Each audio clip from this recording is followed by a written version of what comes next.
Hey guys, this is Jason with Rawka Media. An old fat kid is on the loose. Kim Jong-un, leader of the Republic of North Korea, Republic, you can use that word very loosely these days, conducted the largest live fire drill ever in the history of the country yesterday.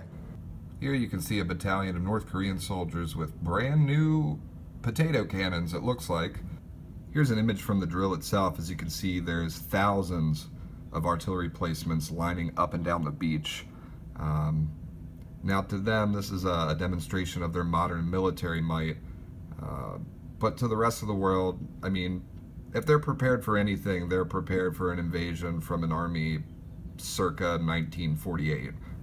Now, according to The Guardian, the North Korean army conducted a live fire drill with massed artillery hours after a U.S. submarine armed with cruise missiles docked at the South Korean base for naval exercises, further raising tensions in a volatile battle of nerves in Northeast Asia. Now, in all seriousness, this is somewhat of a worrisome provocation. Another issue is the fact that Kim Jong-un is a psychopathic, hereditary dictator.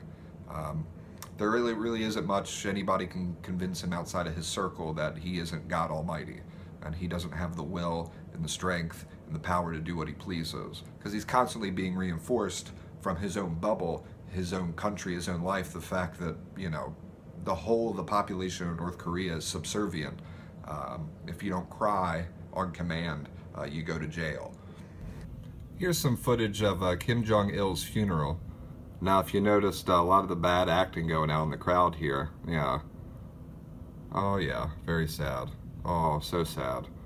Yeah, you go to jail if you don't cry at Kim Jong-il's funeral. Oh yeah. Oh, nobody can keep it together. Even the ones holding the flag. Oh, look. Oh, yeah. Punch the ground. Kim, come back, please. Oh, Jesus. Please. It's just really hard to take them seriously. Honestly, I think that they could probably run over the border in a bunch of Hyundais and Kias with light armor on the side and maybe some Mad Max accessories on it, and probably take the capital city of North Korea in maybe 48 hours. Moving on to Google. Do you want to talk about fascism? Now, from an article out of nakedcapitalism.com, Benito Mussolini, who was the fascist dictator of Italy in the 30s, he actually is credited with coining the term fascism. And what he quotes, he said he was quite straightforward about it. In a 1923 pamphlet titled The Doctrine of Fascism, he wrote, "If classical liberalism spells individualism, fascism spells government. But not a government of, by, and for we the people. Instead, it would be a government of, by, and for the most powerful corporate interests in the nation." Now let's look at something called the Highlands Forum, otherwise known as the Highlands Group. Now this predates In-Q-Tel, which was founded in 1999, which was the Pentagon, CIA, basically the deep state's capital investment firm, to pry into the private sector and to extract information and technology while closing all that information off to the public. Now you can see here, New Scientist magazine had compared the Highlands Forum to elite meetings like Davos, Ditchley, and Aspen, which would also fall under the same lines as the Council on Foreign Relations, Bilderberg meetings, G20, all of which are in violation of another law called the Logan Act. Now, you'll see he described it as a far less well-known, yet arguably just as influential, a talking shop. This is where heads of state, heads of government meet with folks in the corporate world, in the private sector, a lot of which are given subsidies, have close ties through lobbying, congressman, senator, basically any type of public official that's elected into office that they can have influence with, whether it be through financial means, blackmail, or promises of power.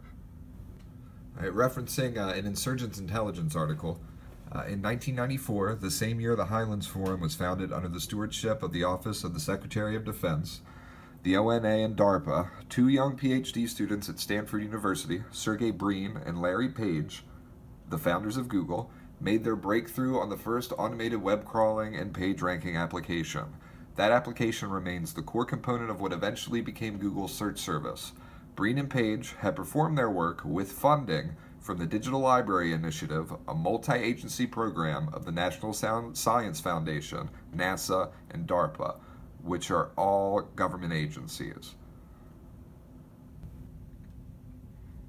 Now, as you can see here from the Highlands Group website, highlandsgroup.net, the Highlands Group is an international consulting network that has been interestingly termed an intellectual capital venture firm, with extensive experience assisting corporations, organizations, and government leaders frame issues and consider alternatives in the achievement of their objectives.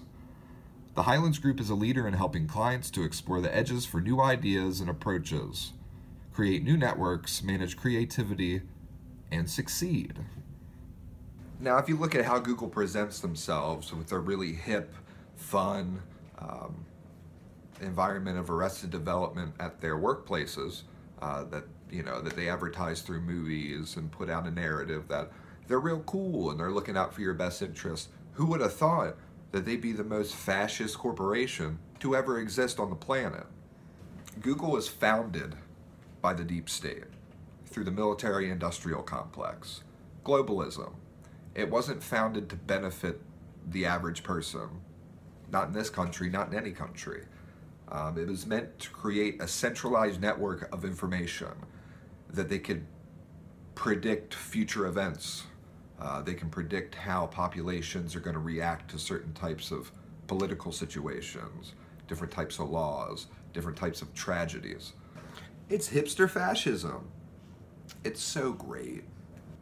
Now, I want to impart to you a few things because I want this to be a catalyst, a spark for you to go and research these avenues of information, catch the branches, follow the rabbit hole, and come to your own conclusions. Look up Eric Schmidt. He was a former tenured CEO at Google. He's currently a Democratic lobbyist, supported Hillary Clinton in the 2016 election. And through his former employer, he is currently in the process of staging a coup in the White House. He's always watching.